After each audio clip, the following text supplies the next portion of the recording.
कई सारे व्यूअर्स ने कुछ डाउट्स क्रिएट किए हैं, कुछ आशंकाएं जताई हैं कि जब म्यूचुअल फंड में इन्वेस्टमेंट की बातें करते हैं और प्लान को चूज करने की बातें होती हैं कि डायरेक्ट प्लान चूज करें या रेगुलर प्लान, तो वो देखते हैं कि डायरेक्ट प्लान के यूनिट्स की एनएवी अधिक होती है यानी महंगी होती है और रेगुलर प्लान के यूनिट्स की एनएवी कम होती है। तो वो फिर क्यों नहीं रेगुलर प्लान में इन्वेस्ट करें जिसमें कि उनको अधिक यूनिट्स अलॉट होती हैं। आज हम इसी बात की चर्चा करेंगे इस वीडियो में और कोशिश करेंगे एनालिसिस करके कि आखिर में हमें डायरेक्ट प्लान चूज करना चाहिए या रेगुलर प्लान।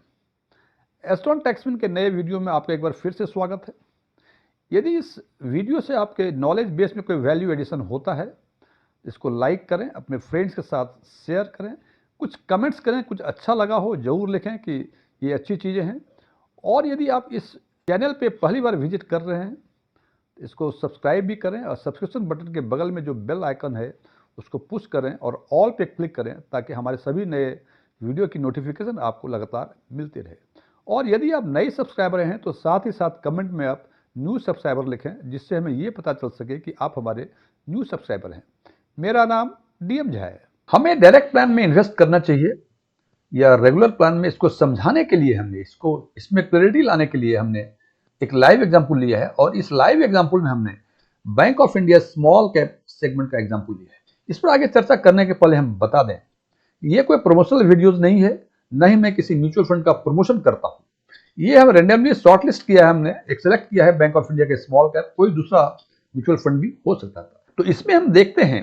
कि बैंक ऑफ इंडिया के रेगुलर प्लान की जो आज के दिन में एनएवी है वो 51.76 रुपए है और डायरेक्ट प्लान की एनएवी जो है वो 57.23 रुपए है। और ये देखने से एकदम क्लियरिटी है कि डायरेक्ट प्लान के यूनिट्स महंगी हैं और रेगुलर प्लान का total expenses ratio it is 2.06% और डायरेक्ट प्लान का 0.52%। ये जनाब फैक्ट्स है, आप इसको चेक कर सकते हैं, इसमें कोई इशू नहीं है। अब यदि आज के दिन में हमें 1 लाख रुपए रेगुलर प्लान में भी और डायरेक्ट प्लान में भी इन्वेस्ट करते हैं तो रेगुलर प्लान में हमें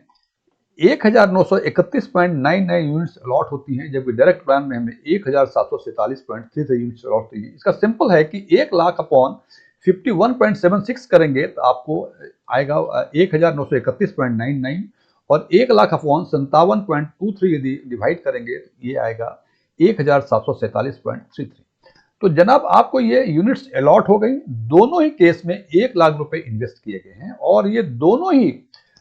जो है ये एक ही पोर्टफोलियो में bank of India small cap के पोर्टफोलियो में इन्वेस्ट किया गया है। यदि हम ये मान के चलें कि जिस पोर्टफोलियो में ये इन्वेस्ट हो रहा है यानी bank of India small cap के पोर्टफोलियो में जो इन्वेस्ट हो रहा है उसमें बिना टोटल एक्सपेंस केवल पोर्टफोलियो का रिटर्न यानी बिना एक्सपेंसेस रेशियो माइनस किए हुए इसका रिटर्न जो है अगले 4-5 सालों के लिए 20% है। इसमें कोई एक्सपेंसेस अभी डेबिट नहीं हुए हैं। एक्सपेंसेस डेबिट करने के पहले का ये मैं सीएजीआर बता रहा हूं। अब यदि 1 लाख रुपए इस पोर्टफोलियो में इन्वेस्ट करते हैं तो हम देख पा रहे होंगे कि दोनों ही केस में हमने डायरेक्ट में और रेगुलर में हमने इन्वेस्ट किए और 1 साल के बाद ये दोनों ही केस में 1,20,000 जो 20% का रिटर्न है बिना एक्सपेंसेस रेशियो माइनस किए हुए तो 1 लाख का 1,20,000 हो गया। अब डायरेक्ट के केस में एक्सपेंसेस रेशियो चूंकि 0.52 है तो 1,20,000 का 0.52 इट कम्स टू 624 रुपए और नेट जो कॉर्पस होगा 1,20,000 माइनस 624 ये आता है 1,19,376 रुपए और 1,19,376 को यदि हम डिवाइड कर देंगे 1747.33 से यानी उसके नंबर ऑफ यूनिट्स तो उसकी एनएवी आती है 68.32 रुपए। यही बातें यदि रेगुलर की करें तो रेगुलर में चूंकि एक्सपेंसेस रेशियो 2.06% है तो 1,20,000 का 2.06% ये आता है 2,472 रुपए और 1,20,000 में 2,472 यदि माइनस करते हैं तो ये आता है 1,17,528 रुपए और इस अमाउंट को यदि जो नंबर ऑफ यूनिट्स जो कि 1931.99 है उससे डिवाइड करते हैं तो उसकी एनएवी निकल के आती है 60.83 ये 1 साल के बाद। हालांकि हमने जो एक्सपेंसेस रेशियो लिया है सीधा फ्लैट एनुअल बेसिस पे लिया है, लेकिन व्यवहारिक तौर पे एनएवी मंथली चार्ज की जाती है, एक्सपेंसेस रेशियो मंथली चार्ज की जाती है on the basis of NAV. तो हमने आपको समझाने के लिए हमने एनुअल चार्ज कर लिया है 0.52% और 2.06%। ये तो 1 साल के अंत में ये स्थिति हुई। अब यदि इस अमाउंट को जो 1,19,000 और 1,17,000 है फिर नेक्स्ट ईयर इन्वेस्ट करते हैं उसी में, तो डायरेक्ट के केस में फिर वो 20% के हिसाब से 1,43,251 होता है और इसका 0.52% जो एक्सपेंसेस रेशियो 745 माइनस करेंगे तो ये आता है 1,42,506 रुपये और 1,42,506 रुपये को यदि फिर 1,747.33 जो नंबर ऑफ यूनिट्स हैं डायरेक्ट के केस में यदि उससे डिवाइड करते हैं तो एनएवी निकल के आती है डायरेक्ट के केस में 81 रुपये 56 पैसे 2 साल के अंत में। वही रेगुलर के केस में चूंकि हमने इन्वेस्टमेंट 1,17,528 ही किया है जो प्रीवियस ईयर का क्लोजिंग कॉर्पस था और उसका 20% यदि ऐड करेंगे तो 1,41 होता है और 1,41,034 रुपए का 2.06% ये आता है 2,905 रुपए और 2,905 यदि इसमें से इसको माइनस कर देंगे तो ये आता है 1,38,128 रुपए। 1,38,128 को यदि डिवाइड कर देंगे हम उसके नंबर ऑफ यूनिट्स जो अलॉट हुई है 1,931.99 तो उसकी जो फिगर आती है वो एनएवी आती है वो होता है 71 रुपये 50 पैसे।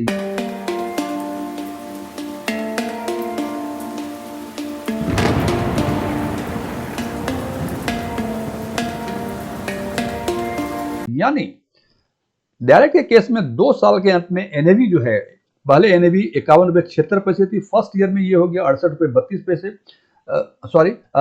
51 रुपये 76 पैसे थी रेगुलर की, ये हो गई 60 रुपये 83 पैसे और डायरेक्ट की 57 रुपये 23 पैसे थी जो हो गई 68 रुपये 32 पैसे और 2 साल के अंत में डायरेक्ट में हो गए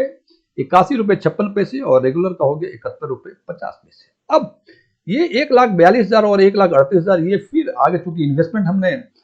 उसमें इन्वेस्टेड ही है तो फिर इस पर यदि 20% की बातें करें तो ये डायरेक्ट के केस में ये हो जाता है 1,71,008 रुपए और रेगुलर के केस में ये आता है 1,65,054 रुपए और फिर एक्सपेंसेस रेशियो 2.06 और 0.5 को यदि माइनस कर देते हैं तो at the end of third year जो कॉर्पस बनता है डायरेक्ट के केस में ये 1,67,485 रुपये बनता है और रेगुलर के केस में ये 1,62,339 रुपये बनता है। फिर एनएवी निकालते हैं नंबर ऑफ यूनिट्स से उसको डिवाइड करते हैं इस कॉर्पस को, ये आता है 95 रुपये 85 पैसे डायरेक्ट के केस में और रेगुलर के केस में ये 84 रुपये 03 पैसे आते हैं ये at the end of third year. फिर इस रकम को फोर्थ ईयर जब इंटर करता है तो फिर 20% यदि ग्रोथ है